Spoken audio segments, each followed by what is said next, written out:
Hello there, everybody. Welcome to the Saroy channel. I'm so thrilled you've joined me tonight. It's so lovely to have you with me again. You guys are all so very special. And we're going to get started with a lovely story tonight. It's an Appalachian Bigfoot horror. So let's get started. Dear Sarah, and all your listeners, I'm writing to tell you about my Bigfoot experience that happened to me on the April the 25th, 2019. It was in early spring that I decided to take some leave from my hectic job in New York and book a cabin in the Appalachian Mountains. I really wanted to get away from it all and just take a well-deserved break. I was an unmarried single man at the time, and so holidays for me have always been a struggle, because without having a partner, it did get lonely at times. So I decided a cabin in the wood would be a perfect solution, and it would enable me to go for long walks in the countryside, as well as enjoying the beautiful scenic views, and maybe getting to see some animals in nature, which would be lovely. When I arrived at my beautiful cabin, I was overwhelmed by the magnificent scenic views looking over the Appalachian Mountains and the crisp, beautiful fresh air. My cabin was luxurious and comfortable, and it had large glass windows and huge open fireplaces and comfortable couches. I really knew that I had chosen the perfect setting for my spring break. One of my biggest passions is cooking, but living in New York with all my heavy schedules, I never had time to get creative in the kitchen, so this was the perfect opportunity to let loose on my culinary prowess. One evening I was in the kitchen tossing my fettuccine Alfredo together when I suddenly heard the loudest crashing sound. The only way I can describe it is like hearing a heavy animal, like a rhino, stampeding through the undergrowth. I had the privilege of going on an African safari once, and that is exactly what the noise sounded like. I opened the sliding doors of the wooden cabin and peered out into the mountainous valley, and I could hear no other sounds. On the contrary, everything sounded unusually quiet. This I did think was odd. I was not an experienced country dweller by any means, but it would be hard not to notice that the orchestra of crickets and bird calls had all but ceased. I looked towards the vast acres of woodland that branched over a vast expanse of the valley on the left-hand side of the property in particular. I just had the weirdest gut feeling that something was wrong. I suddenly saw a group of deer bolting through the woods as if they'd been startled by something. They ventured onto the grassy verge that surrounded my cabin and were so close to the glass sliding doors that I could have almost touched them, but not quite. It was exciting for me to have such a spectacular view of a herd of deer, although they all seemed to be on edge about something. I almost got the impression that my wooden cabin had become some kind of a refuge or a sanctuary for them, as odd as that may sound. I glanced towards the woods, and as crazy as it may appear, I thought I saw a monstrous silhouette of a huge, gargantuan creature pacing up and down, with its eyes focusing on my cabin. But I told myself I was only imagining things. It was definitely some kind of predator, I thought, although I just kept telling myself I was wrong. But it just gave me an uneasy feeling, of which I cannot explain.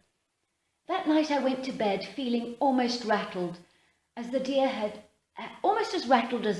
been, and I kept wondering what on earth could have made me feel this anxious.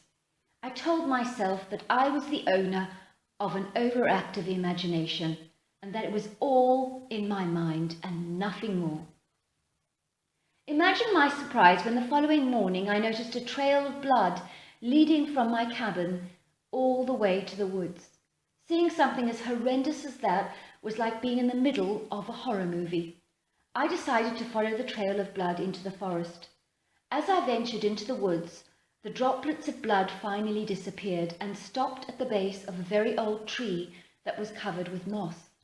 I looked up in the tree and I saw a huge dead deer lying across a branch that was 13 feet off the ground. Who on earth? What on earth did this, I thought. I knew leopards in Africa could take their prey up into trees, but there were no animals in America I knew that could do such a thing. And this had to be done by some hefty animal. But who and what, I thought.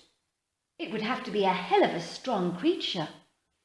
I returned back to the cabin and investigated the grassy area around my cabin. And then I saw something strange. It was a massive human footprint in the muddy ground. The only problem was there was no human on this earth that could have a foot that large, unless they were a giant. The footprint was 22 inches, and it scared me half to death, I don't mind telling you. There was some kind of a monster outside the cabin last night, I thought, with a growing sense of disease. At that moment, I saw a very attractive woman walking towards me. She had blonde hair, blue eyes, and a beautiful smile that lit up her whole face. "Hello there," she said, extending her hand to shake mine. "How do you do? I'm Frances," she said. "I'm from the cabin adjacent to yours on the other side, so you could say I'm kind of your neighbour." "I guess so," I said. "How do you do?" "Fine. I see you're renting Aunt Ellie's cabin." "It's a lovely place, I must say," she said. "Are you here for long?" Plus minus 3 weeks. "Good. You'll love it here. You really will. It's beautiful in this part of the world. Oh, by the way," she said with a hesitant look on her face, "you do not by any chance, you didn't hear anything strange around your cabin last night, did you?" "Why?" I asked. "Did you?" "Well, I don't know how to say this really, but something weird happened to me last night. You see, I noticed the most enormous creature. I know that sounds odd, but he was running into the woods and it looked like a man, but it was much bigger than a man. It was pretty monstrous in size, actually. I don't mind admitting it, but it put the fear of God in me." "I believe you," I said. "You do?" she asked, looking relieved. I proceeded to tell her all the events over the last couple of days. "Wow," she said, "you've confirmed my worst fears. Something is going on in those woods, and we need to get to the bottom of it, and we need to get to the bottom of it fast, because whatever this thing is, it's scaring the animals half to death, myself included. I have lived here all my life, and I've never seen the woods this quiet or the animals so distressed." I proceeded to show Frances the footprint outside my cabin. She looked up at me in alarm. "Oh, my word, this belongs to a giant," she said, "just like the creature I saw last night. This is making me very apprehensive." I know you're going to think this is very forward of me," she said. "I do not feel safe at the moment with this thing around. You wouldn't mind if I kept at your place in the spare room, of course. I just don't want to be alone with that thing out there." So it was that evening when this beautiful young lady moved into the cabin with me. I don't mind telling you, I was delighted to have the company. "I brought a couple of rifles with me," she said. "Have you ever used a hunting rifle before?" "No, not really," I said, flushing with embarrassment. "Didn't think you would have. You New Yorkers are a different breed," she laughed. "Don't worry, I'll show you how to use it. With that thing out there, you'll need it. We both will. We both need to be armed." "I think we should go in the woods tonight," she said. "As a team, I mean. I just want to find out what this thing is and take it out if possible." "Are you sure that's wise?" I asked. "This thing, whatever it is, could be extremely dangerous." "Could be?" "It is dangerous. I don't want to sit back another day knowing that the animals in the woods are living on fear because of this thing. We need to help them. We need to get rid of this creature, whatever it is." So that evening we both dressed in black and covered our bodies with a blend of mud and charcoal. Frances told me that this protocol would remove our scent so that we would not be detected by the creature so easily. Luckily it was not too dark as we ventured into the forest because there was a full moon, and also we did have our torches with us, but Frances wasn't eager to use them. We literally crept into the woods as quietly as we could, But the problem is that the bracken beneath our feet kept making these crunching sounds. Suddenly we heard a low, throaty, guttural growl. Ah! And Francis indicated with sign language that we needed to hide behind some trees. Suddenly we heard a noise that defies all rational explanation. It sounded like a bulldozer was driving through the forest at 1,000 miles an hour, and it literally made the whole wood wobble. Then we saw him, and yes, there are no words on this earth to describe what we saw. It was almost as if King Kong had come alive from the movies and transformed into a real-life physical entity. The creature was over 1,000 pounds, over 10 feet tall, and his whole body was covered with thick black hair that was denser than a poodle's. The creature was bipedal and looked half human and half ape. The head was cone-shaped, and there was no head to speak of, and the body was enormously wide, with the chest measuring almost 5 feet across. The arms were bulging with excessive muscle and extended beyond the knees, and the legs on this thing were monumentally huge, both in size and strength. Francis and I hid behind the tree, clinging to the trunk as tightly as the moss. I could feel the rapid rise and fall of her heartbeat and could sense her fear. I, on the other hand, refused to believe what I was seeing. I tried to wake myself up from this hideous nightmare. I was sure I was in the middle of a dream, but a nightmare. This just could not be real. But I knew it was. In that second, my whole perception of reality was transformed. Never in my life had I ever been this afraid of anything. Suddenly there was an almighty roar and then a scream, and then I saw Frances being thrown across the shoulder of this massive being, and she was screaming at the top of her lungs. "Kill him! Kill him! You've got to kill him! Kill him now, please! Kill him!" I immediately cocked the revolver and forgot my fear in an instant, realizing that Frances's life lay in my hands. I knew I had to take this thing out. My hands felt like sausages, they were so clumsy, as I pressed down the trigger, and I fired several rounds at the creature. It really did seem as if my bullets were just ricocheting off this creature, but finally a bullet embedded itself in one of his bicep muscles, and he let out a huge scream, and clutching his wounded arm, he dropped Frances onto the ground and ran through the forest, screaming out in agonizing pain. I literally shot out several more rounds after the creature, as he then darted through the woods like a steam engine on full throttle. I rushed over to Frances, wrapped her in my arms in a warm, loving embrace, and I could feel her wet tears rolling down her face. "I can't believe I'm alive," she gasped. "That thing was going to kill me. I know he was.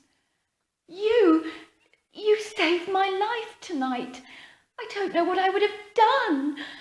You rescued me." "It was nothing," I said. "Smell that," I said, suddenly changing the subject. I was feeling increasingly uncomfortable because she was declaring me to be a hero, and I felt nothing of the kind. Frances sniffed her clothes. "It's me. That creature stank like a field of rotting corpses, and the smell is all over my clothes. I need a hot bath now." Frances and I returned to the cabin, and it took us several days and dozens of cups of sweet hot chocolate to get over our harrowing ordeal. In that time we became close, and now we are very happily engaged and soon to be married. I've left my job in New York, and believe it or not, I've brought Aunt Ella's cabin. I'm glad to report that there are no more sightings of this creature, and everything has returned to normal. The orchestra of crickets and birdsong has returned, and the deer and the buck out there are no longer anxious anymore. What we saw that night, I will never be sure what it was. It was so surreal, and sometimes I wonder if it was all but a terrible nightmare. But I think it could have been a Bigfoot, But then again, I'm not certain of that fact. But one thing I do know is that there are things that go on in the woods that would knock your socks off. And I know what I saw that night was surreal, whatever it was. I hope you enjoyed my story. Thank you so much for that lovely story. Hello there. Welcome to the Saroy channel. I have a lovely story for you today, and it comes from a bush pilot called Steve from Alaska. So let's get started. He writes, "Dear Sarah, I'm writing to tell you about a Bigfoot encounter that happened to me 10 years ago in the year 2010. I'm a bush pilot from Alaska, and I literally fly over all the remote areas of wilderness where there is no easy access by foot. We have a saying here in Alaska, fly an hour or walk a week, and that's what it's really like. There are two parts of Alaska. One part is the road system, where you can travel by road, but the other part can only be accessed by plane, as there are no roads anywhere in this 30 million acres of vast wilderness. I fly what is known as a Jeep of the Skies. It's called a Super Cub, and these little planes are so brilliant for flying. You literally feel like a bird with strapped-on wings when you fly the Cub. It was actually designed in the 1950s, but they have never been able to make anything better than the Cub. Obviously, there are now some modern modifications to the Super Cub, such as large tires, that do make landing much safer. I kid you not when I say it is easier to land on a glacier in one of these planes than it would be a modern-day runway. There are several kinds of bush pilots that fly these planes. You can fly a ski plane on glaciers, or you can fly a floating plane on remote lake, or last but not least, you can fly a bush plane over vast areas of wilderness and land wherever you want. The latter is my mission as a pilot. My job is to assist in emergency situations of any kind, and it was in one of these situations that I had my first Bigfoot encounter, and hopefully my last. On the day in question, I was notified by radio that a couple had both lost their child, and it appeared that she had been kidnapped by a bear. The whole situation sounded extremely odd to me, because bears don't kidnap. They either kill straight away or they ambush you. But I've never heard of a kidnapping bear before. Suddenly my mobile phone started to ring, and I found the mother speaking to me on the other end of the line. "I have to tell you something," she said. "I have to come clean. It was not a bear that took little Millie. It was a strange hairy monster that looked like a huge bipedal ape. You appreciate I could not tell the authorities this, because they might think I'm crazy." "I understand," I said, thinking to myself suddenly that the creature who took her child must have been a Sasquatch. I'd never seen one, of course, but I was open to believing in their existence. Alaska was always full of surprises. Having lived in Alaska for so long, I'd heard all kinds of stories about the so-called hairy man, and there had been many sightings of him. And people in Alaska believed that there were several species of Bigfoot living in the vast untouched wilderness of Alaska, or should I say the great frontier. "Did you see him?" I asked her. "Oh yes," she cried. "He hurled my daughter over his shoulders and ran away. Poor little Millie. She was screaming her lungs out. You do not think he's going to kill her, do you?" "Madam," I said, "I do not want to get your hopes up. The wildlife here in Alaska is brutal. Many people go missing here every year and are never found. Even if this creature does not kill your daughter, you do understand that the elements most certainly will." I could hear the mother sobbing on the other end of the phone, and I tried to reassure her. "While it's light, we still have some hope of finding her," I said. "Do not give up. Have you got the coordinates of your exact location, madam?" She gave me all the details, and I took them down as quickly as I could. "Madam," I asked her again, "did your daughter ever feel that something was stalking her at any stage?" "Oh, yes," said the girl's mother. "She did. You see, she loves to go into the woods very regularly to play on her guitar. She has a beautiful voice, you know, and loves to sing. She did tell me that she was uncomfortable going in the woods lately because she felt she was being watched. I told her it was her imagination, but yesterday when she came home, she was convinced that something was following her. She said she could distinctly hear footsteps coming from behind her. Look, I need to get moving to find your daughter as soon as possible, I said. Please find her, begged the mother. Please, I beg you. I'll do my best, madam, I replied. I had been on missions like this before, and I knew that things did look exceedingly grim for this poor lady. I had heard stories like this on many occasions, and there was never a good outcome. The best scenario was actually finding a dead body, because more often than not, the person's body was never ever recovered. I loaded my rifle and jumped onto my Super Cub, and in minutes I was in the sky. I always love the bird's eye view I get of Alaska from the plane. I just find the whole experience so liberating.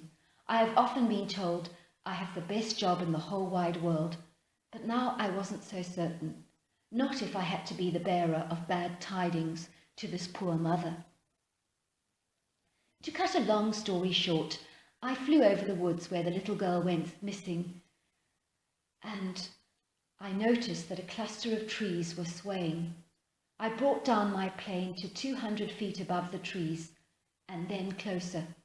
I could see these red-haired creatures in the tree tops, and they were very big. But what were they? I did not know. Could they be Sasquatches, I wondered? The great thing about a Super Cub is you can land anywhere, and I knew these red things in the trees needed investigating, so I decided to land in the closest clearing. As I walked into the woods as quietly as I could, I detected some very large footprints in the mud. They could have only been made by a creature that was over 700 pounds at least. I also noticed so many trees in the woods had been snapped very recently, and there were areas on the trees where the bark had been scraped off. What did it all mean? I didn't know. I then heard the loudest slapping sounds come from every area of the forest. It felt as if these creatures were surrounding me. I was starting to grow very alarmed.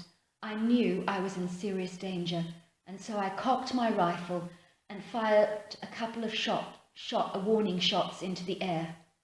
Suddenly I heard the loudest scream imaginable, and jumping out of the tree, landing in front of me, was an alpha male red Bigfoot.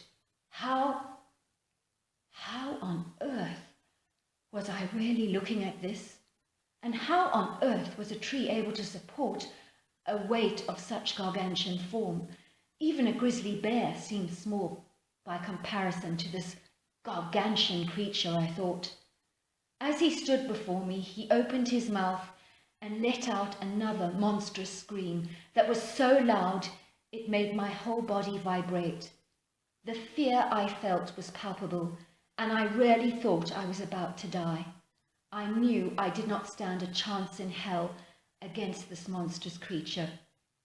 His thin mouth lifted above his teeth, and he snarled at me with a vicious snarl. The expression on his face was so evil, it was like nothing I had ever seen before. Then suddenly I saw a dozen reddish creatures sliding down various tree trunks like firemen on their poles. The agility of these creatures was phenomenal. They were masterful gymnasts, and would have been beautiful to watch in safer circumstances. Right now, I knew I was not safe. I was surrounded by over a dozen of these Sasquatches, and I knew it was over for me. What did I have to lose, I thought, firing my rifle directly at the alpha male, aiming my shot at his groin area.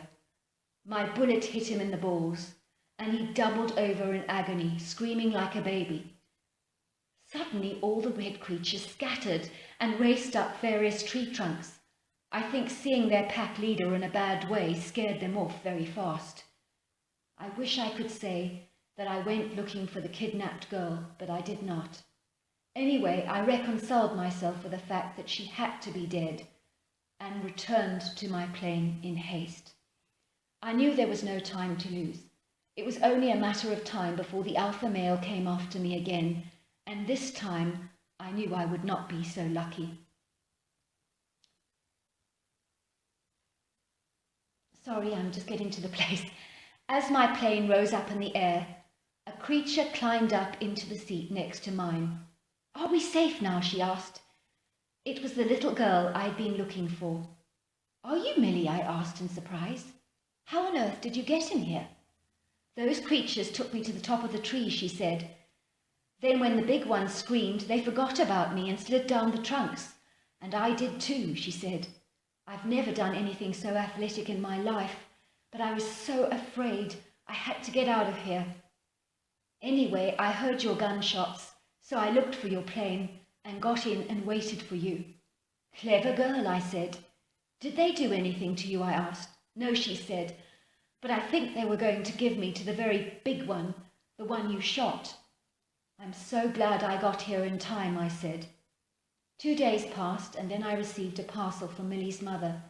It was a Beaver aircraft, and she had a card attached to it which read, "Thank you so much from the bottom of my heart for saving my child from those red devils.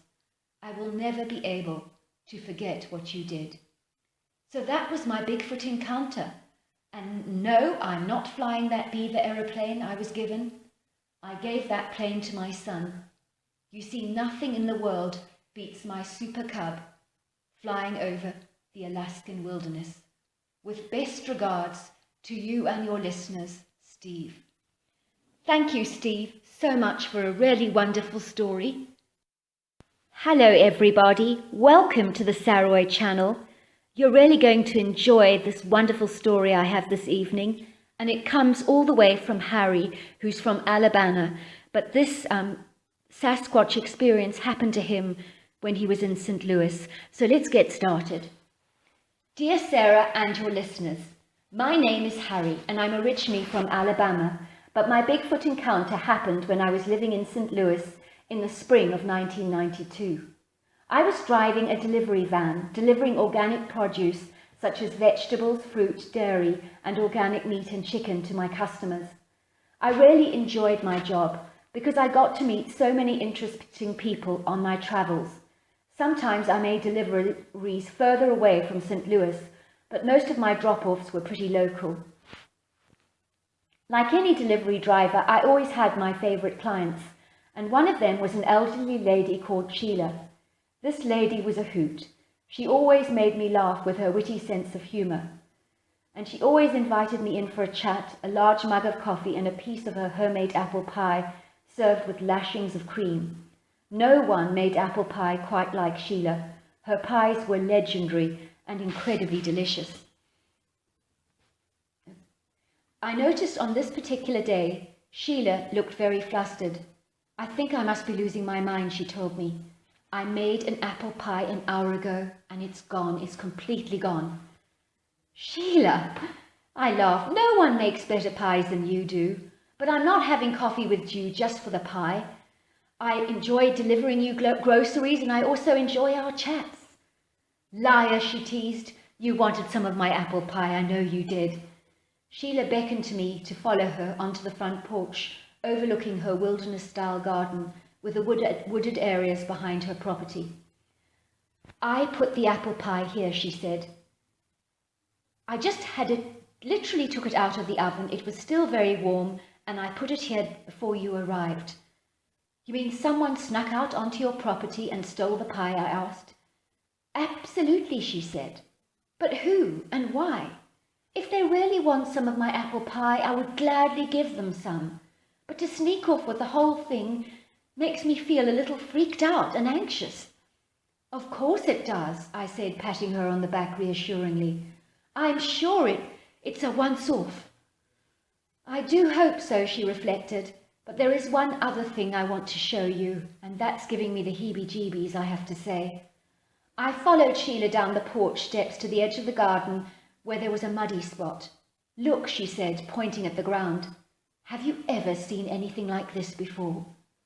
Lying there in the soft mud was a huge footprint the likes and size of that I have never seen before. The footprint looked like it belonged to a giant human being. It was 20 inches long. I stood there looking aghast. I've never seen anything like this before. And what was odder was that the footprint was of a bare foot. I mean, who walks around without shoes, I thought. What disturbed me the most was the size of the footprint. Who on earth did it belong to, I wondered. Surely it was not a human. But it wasn't a bear's either.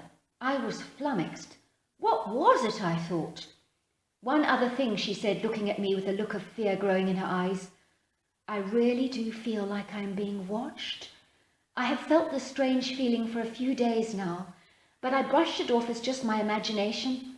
But now with the pie disappearing like that, I'm beginning to wonder. I looked at Sheila sternly. Never ever write off your gut feelings, I told her. Gut feelings are warning signs, you know. You need to listen to them. I just don't feel safe, she confessed. I tell you what, Sheila, I said. I'll come over and sleep tonight, if it'll make you feel better.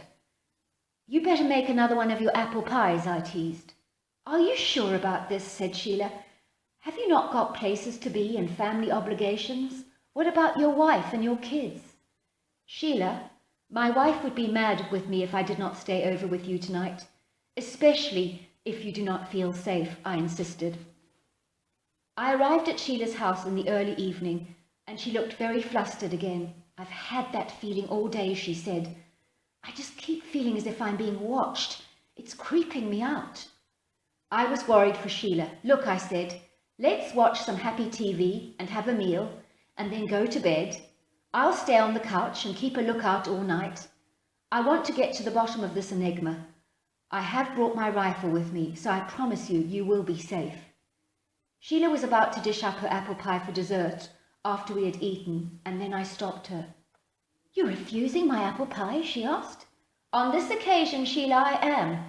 I want that pie on the porch to see if we can apprehend the culprit who stole your pie this morning. Maybe he will come in after another one of your pies in the evening. My guess is that the owner of the big feet is responsible for stealing your pie, and I need to confront him. Are you sure it's wise? She asked. I don't want you getting into any trouble. There are a lot of weirdo people out there who are not right in the head. So the plan was hatched. Sheila went to bed early, and I stayed up all night.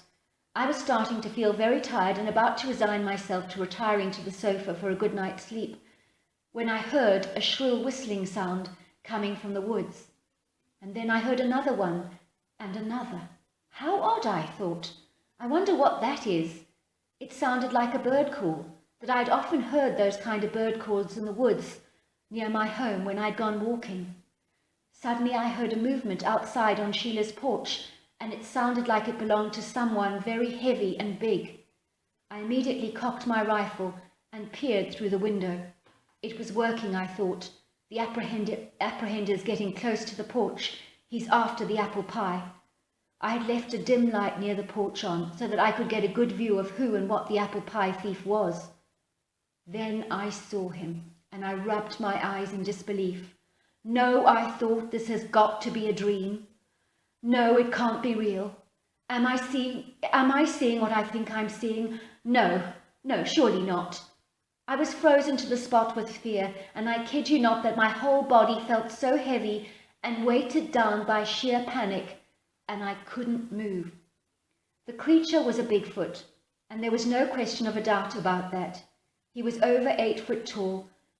Hang on a moment, I thought. I could see breasts dangling through the dark black hair of this creature. Oh my word! It's a female, I thought in surprise. The way she moved was so agile, almost with the same bouncy resilience that you see in domestic cats. The creature literally jumped and landed on her feet, just like my tabby cat at home. I was amazed. In the dimness of the night light, I could see her shape, which was streamlined and lean. If I could see her stomach, without the hair, I guarantee that creature had a 6-pack.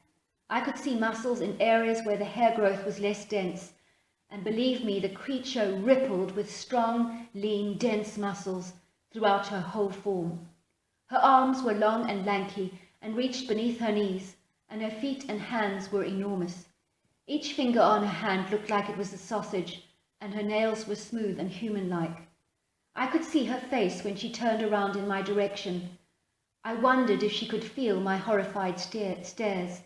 Her face had a humanness to it, but she was more ape-like, I think, also, although I'm not sure because suddenly everything happened so quickly.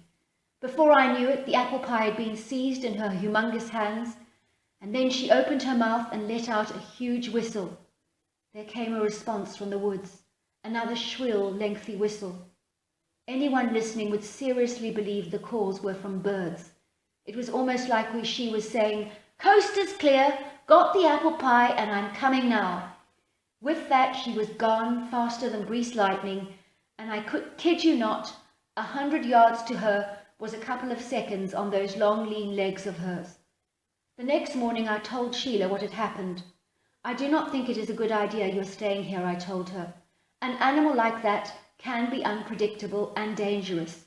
Why do you not move in with my family?" The very next day Sheila moved into my home and became like a grandmother my children never had. She still lives with us today, and we consider her family, although nowadays she's hard of hearing and a little slow on her feet. But yes, she is still making those legendary apple pies. I have not seen the Bigfoot since, but one thing I know is that she ain't tasted anything as good as Sheila's apple pies. Sincerely, Harry, and fond regards to all your listeners in North America and the rest of the world. Hello, welcome to the Saroy channel. I have a lovely story for you tonight, coming from Lisa in the Appalachian Mountains, and it's called The Bigfoot at My Doorstep. Let's get started. Dear Sarah, my name is Lisa and I live in the Appalachian Mountains, and I want to tell you about my Bigfoot encounter that I hope will be of interest to you and your listeners. I would like to remain anonymous if you do not mind. Anyway, onwards and upwards with my story. One day in the early morning in late fall, I found a furry little thing lying on my front doorstep. It was tiny and it looked dead. It was so cold to the touch, I was almost certain it was not alive. But I could feel it had a little pulse. But the pulse was very slow. I was certain that the creature was dying. I was also sure it was a puppy. Its skin was damp and cold to the touch, and I noticed on his little head he had a huge infected boil, and it was oozing with pus when I pressed it. I took the little creature into my kitchen and squeezed out all the pus on the boil, and then I disinfected it. I immediately got into my Jeep and drove to the nearest veterinary surgery. I knew the vet very well, as she and I had been to school together many years ago and had always been great friends. "How are you, Lisa?" she asked. "What have you got for me today?" she asked. Denise was used to me bringing animals to the surgery. Living in the countryside as I do, overlooking mountainous terrain and pine-filled forests, it is on occasion I do come across wildlife that does need medical attention, and I always like to do my bit and help whenever I can. I found a puppy on my front doorstep," I told her. "I think it has a touch of sepsis, and he's half dead. Sadly, I don't think he's going to make it, really." Denise examined the puppy carefully and looked at me with a puzzled expression on her face. "Where did you say you found him?" she asked. I found him on my front doorstep." "Just lying there?" she asked. "That's right, he was just lying there, half dead." "Now that's interesting. Very interesting. I wonder how he got there." Then she looked at me. "This is no puppy," she said, looking at me intently. "It's a primate." "What do you mean, a primate?" "Well, monkeys are primates," she explained. "But then again, I don't believe this is a monkey. It's something else. There's something different about this creature. I can't explain. It's not something I know, or ever have seen, actually." "What?" I asked then. "What is it?" "Before we worry about that," she said, "we've got to deal with this infection. This boil is pretty bad. He needs a good old clean-up, that's for sure." "Is he going to be all right?" I asked. "I'm hoping you brought him in the nick of time. It may be touch and go, but let's keep our fingers crossed. You never know, things could turn out for the good." I watched Denise give the little thing a couple of injections, clean him up, and then put him on a drip. Then she went into the office to make some phone calls. When she came back into the room, I noticed she was as white as a sheet. She then looked at me and said, "They want me to put him to sleep. Can you believe it?" "Who wants you to put him to sleep?" "The authorities." "No," I cried out in horror. "You can't do that." "I agree," she said. "He could die, of course, on his own, but if he does pull through, I'm not going to be the one putting him to sleep, I assure you. I can't do that to the fellow." "Did you tell them you were going to put him down?" I asked. "Did you agree to do it?" "Of course I did," she said. "Of course I lied. They asked me all kinds of questions about the creature, and they seemed to know a lot about it. It's as if I got the impression that they knew what this creature was. They told me to keep my mouth shut and to get him cremated as soon as I possibly could. It was very strange." I was aghast by Denise's confession. They just wanted all hushed up.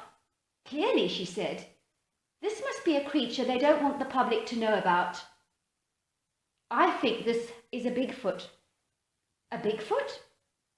"Yes," she said, "I think this is a Bigfoot." "Really?" I asked. "You think it's a Bigfoot? It would explain a lot, the hush-hush way the authorities want me to deal with this.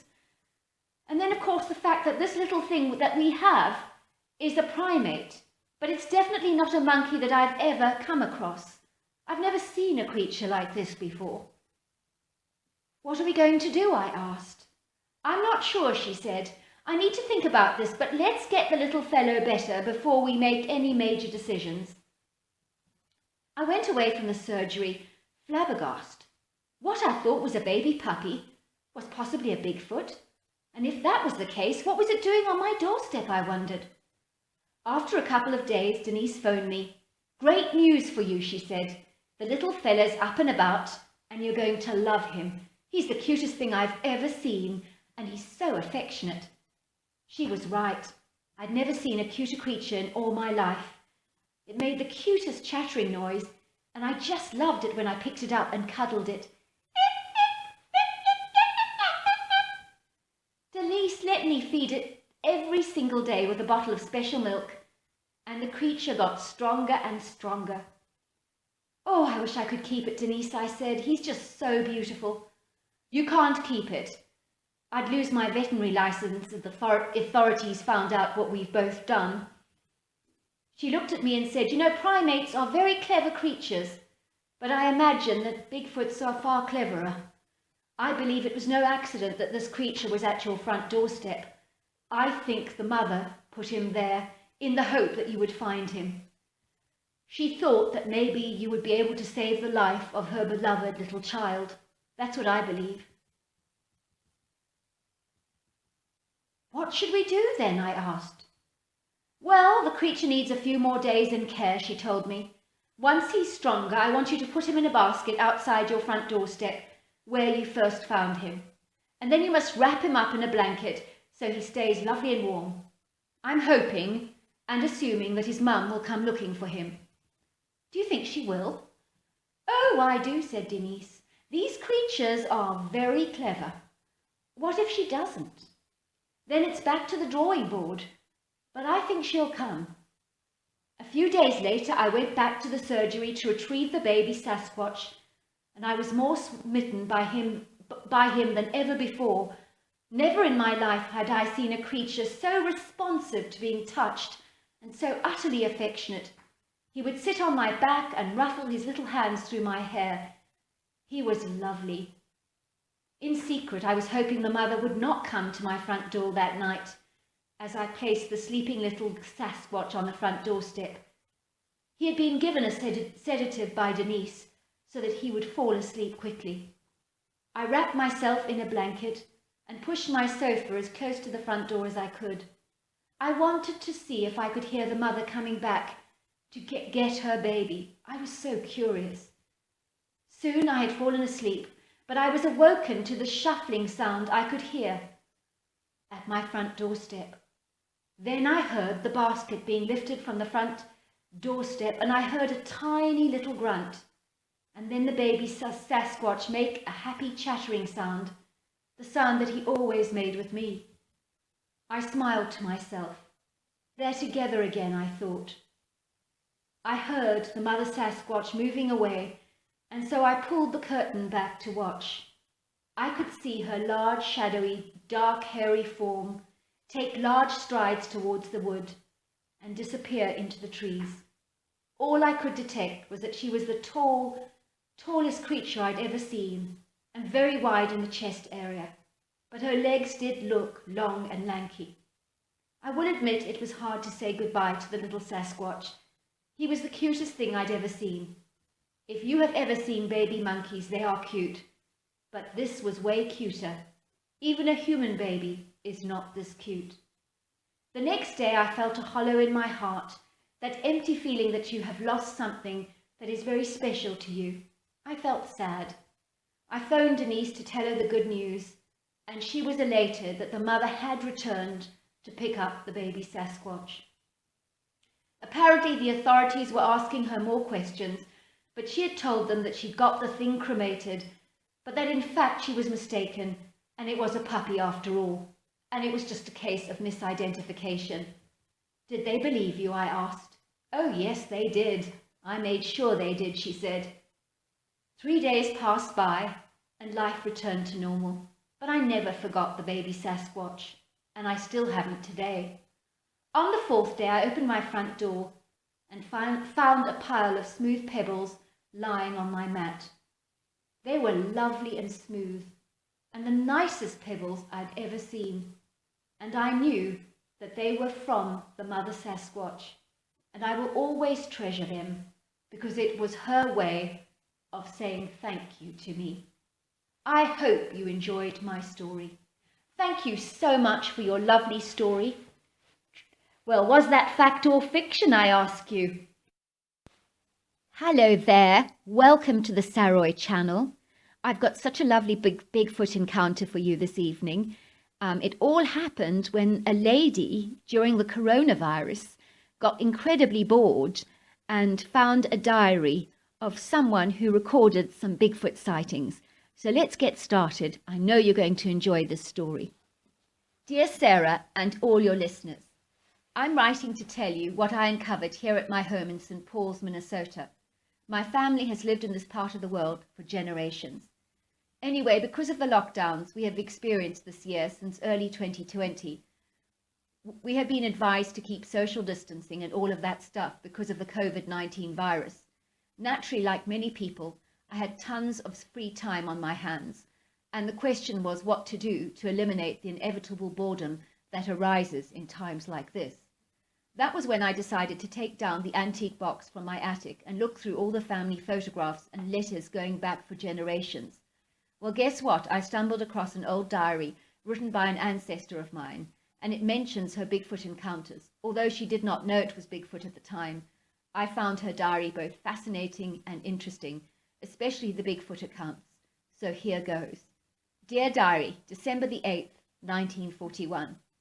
Yesterday was a terrible, terrible day, and one I shall never forget as long as I live.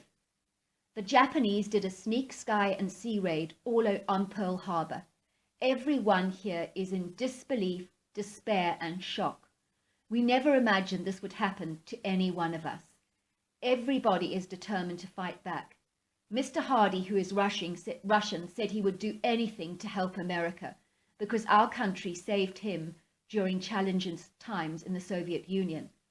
A lot of the immigrants feel the same way, and everyone is feeling so patriotic. Even Mrs. Taylor has put up an American flag in her bakery window for all to see. What makes me feel enraged is that while those Japs were talking peace in Washington, all the time they had another agenda. Yesterday they destroyed so much. They hit hangars, air and military bases, and destroyed 3 of our destroyers. President Franklin Roosevelt is furious, and he gave an amazing, encouraging speech yesterday at 12:30 p.m., asking Congress to declare war on Japan. I'm so glad about that. Today on the news they announced that they would freeze up Japanese bank accounts here in America, as an act of retaliation. Good for him, I say, up to Franklin Roosevelt. Oh, and by the way, I saw this funny creature in our garden yesterday. I still cannot work out what he is. He's big, I would say. He's about 7 foot tall. His long arms are like a monkey, and he has enormous chest, but I noticed his legs are lean, but very strong to be sure. His whole body is covered with brownish hair that looks just like a bear's, but it looks as if he rolls in the mud, possibly as some kind of an insect repellent, I suspect. But he doesn't smell very good. It's a kind of wetty, sweaty, garbagey kind of smell, and I think that's what you get from rolling in the mud. The face is funny looking because it's almost human-like, but it's not totally.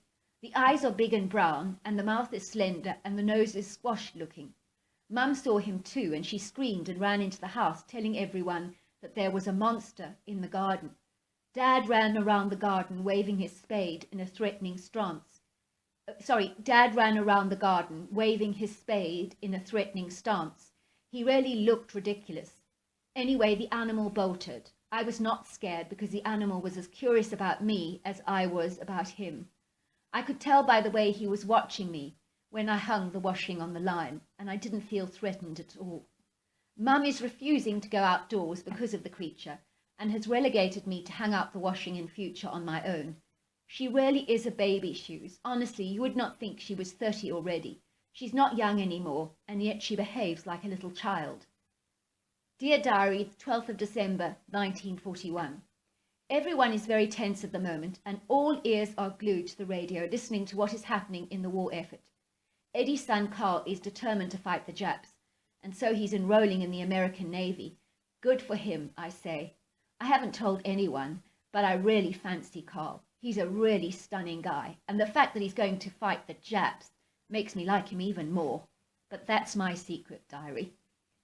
I saw the creature today. Again, can you believe it? He really is human-like in so many ways, and hides behind the tree watching me. I really kind of like him. I know that sounds crazy. And I don't even mind him much. But I did see that he stole one of Aunt Maple's chickens because I saw it in his arms, minus the head. But I guess he needs to eat like the rest of us. I'll not be telling Aunt Maple what happened to it because it'll upset her. December the 14th, 1941. Aunt Maple is very upset because 3 more of her chickens have vanished. But we do have so many of them, so I'm not worried. Aunt Maple accused the next-door neighbors of stealing our chickens and had a huge row with them. So I think we have officially fallen out with them. I have decided that I will not be telling her who the real culprit of the missing chickens is. I saw him again today, the creature I mean. I wonder why he is all alone, and if there are any more out there like him. There must be, I concluded, but he is bold for coming into our garden. Maybe the other creatures are shy and keep their distance, because I do not believe this creature is even recognized by science. December the 18th, 1941. 3 more chickens gone since I last posted, and Aunt Maple is beside herself with anger. She sent a note to the neighbors telling them that they are not invited or welcome to cocktails on Christmas Eve. I spotted the creature yesterday, and he watched me for a while. Then I heard a strange wooing sound from the woods, and then he was off. I guess he has a family in the woods because he responded to the call so fast and leapt up on his feet like a helicopter on a launching pad. This creature is athletic and agile, and his feet seem to have shock absorbers just like our cats. I've never seen anything take off like that at such lightning speed. He covered our yard in seconds, and for me it would have taken several dozen steps walking over the very same area. Better go. Mum is calling me to make dinner. We're having chicken, potatoes and carrots all over again. I'm getting sick and tired of the same old food, night after night and day after day. But Mum says in these difficult times we must just buckle up our belts and go for the ride like they did in World War I. Well, those are the accounts that I have from this lady's diary about the hairy man, which I believe without a shadow of a doubt was Bigfoot. I hope you and your listeners enjoyed the story. Oh, what an absolutely phenomenal story. A lovely account of the Pearl Harbor bombing, which happened in America. So what a wonderful story. Until next time, good night.